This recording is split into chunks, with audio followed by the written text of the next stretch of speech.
Depression makes people unable to do anything. Even getting out of bed feels like a monumental task. When this happened to me, I need something to do, something to cope with my depression. And gaming often helps me with that. This video is by no means that I'm saying video games will help you to get over your mental health issues. It is a way for me to cope with mine, like using a crutch to walk away from the pain. Please reach out to a professional if you need help with your mental health issues.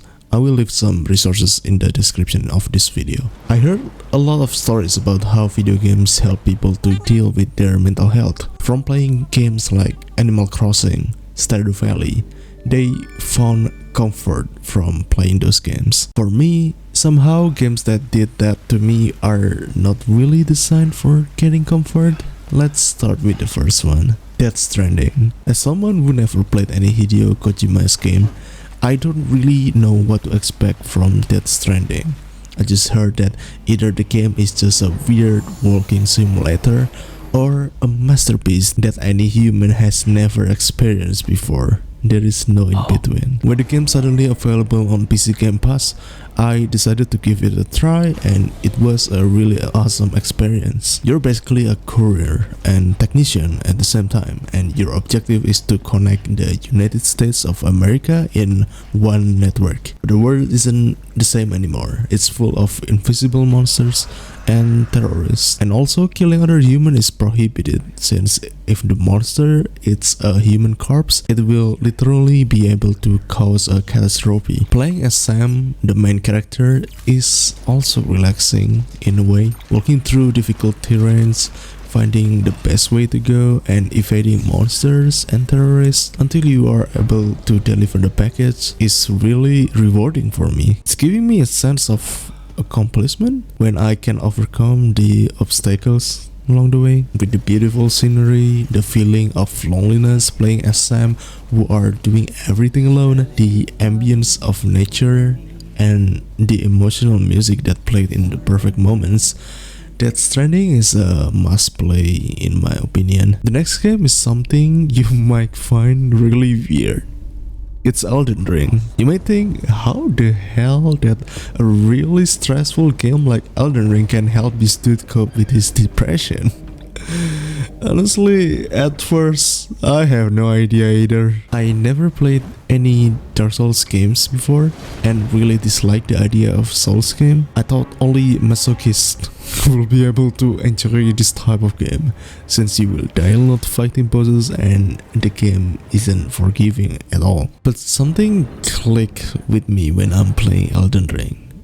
It's like a completely new experience, and while the game is grim, depressing, and unforgiving, it's unlocking something in me. The first time I fought the boss, I was really anxious and scared. My hands often trembling, my heart beats really fast, and the movement of the bosses was really scary. My first thought was always, I cannot beat it, there's no way. But I got curious. I died and died and died again, I don't know how many times, and finally I was able to beat the first boss. It's like a dopamine rush. I remember I literally yelled and was so excited when that happened. I cannot believe that I was able to overcome this massive wall. It's going on and on until I was finally able to beat Elden Ring. I'm sorry if this sounds cheesy, but I think this game feels like real life. In a way, it will put you on the ground and destroy you, but if you are still trying, no matter what, you will be able to overcome it as time goes on. Elden Ring gave me hope and was often able to make me get into the zone or flow. It's like a moment of full focus where I don't care about anything except the problem I'm facing in front of me. It was an amazing feeling. The next game is Red Dead Redemption 2. This game gave me a similar feeling as when I'm playing Death Stranding. Melancholic, loneliness, ups and downs, immersion. It really makes me feel like I'm actually Arthur Morgan sometimes. The main difference between Red Dead Redemption 2 and Death Stranding is that this game is more action-packed. You can explore the massive world and find many neat details and random events that make the world in this game feel alive. Compared to other games that I already mentioned, Red Dead Redemption 2 is a really good role-playing game in my opinion.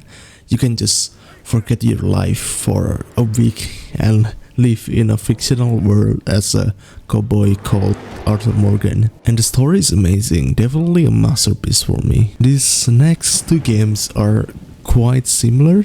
They were both indie games and gave me somewhat similar vibes. It's Stray and A Short Hike. One is about playing as a cat in an apocalyptic and futuristic world, and the other you are playing as a bird who needs to take a short hike for a reason that I will not spoil. Stray is a pretty short game. It's not too long in duration and feels great to play actually. It's linear but also full of puzzle that feels natural, I guess. I don't know why, but Stray feels like a formulaic PlayStation exclusive game for me, and that's not a bad thing actually. You'll be able to explore the world with your robot buddy and figure out what is happening in that world.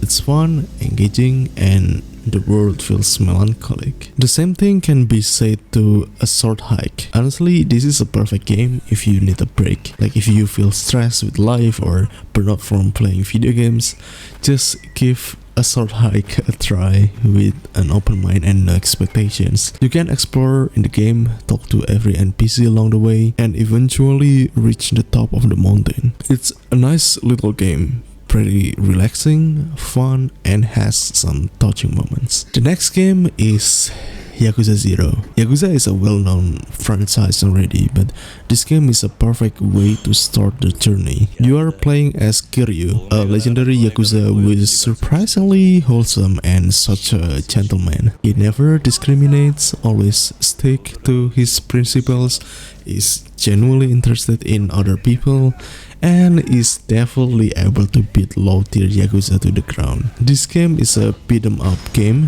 where you just beat people all the time, but for me the main aspect of Yakuza 0 is not that. Not even the main story, but surprisingly the side quests. There are a lot of interesting side quests, and often each of them has some sort of continuation where it just doesn't stop after you finish one, and most of them are quite wholesome, heartwarming, and sometimes will able to make you reflect on life.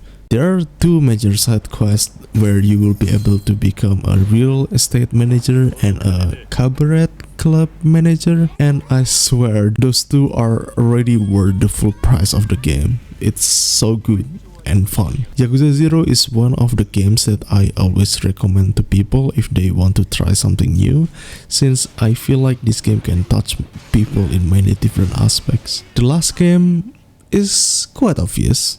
It's The Legend of Zelda Breath of the Wild. I already made a full video about this game and why I think it's good. You can check it yourself, but the short summary is it's have everything I like in a video game. The melancholic and lonely vibe that I mentioned in Death Stranding, the great exploration and random events in the world that I love in Red Dead Redemption 2 and Yakuza 0. How easy to pick up this game again if you decided to take a break, just like what I like from Stray and A Short Hike. And a balanced difficulty but still able to get me into the zone, like in Elden Ring. Breath of the Wild is a masterpiece that I feel everyone should try at least once in their lifetime. So yeah, that's all the games that helped me cope with my depression. I would like to give an honorable mention to Trails in the Sky. If you like turn-based games with great stories and great world building, please play that. Also Harvest Moon Boy and Girl. If you like retro games and a cozy farming simulator, it's one of my favorite. I hope you enjoyed this video. What is your favorite comfort game, by the way? Let me know in the comment section. Consider subscribing to the channel for more videos, and I hope you have a good day. Take care and see you later.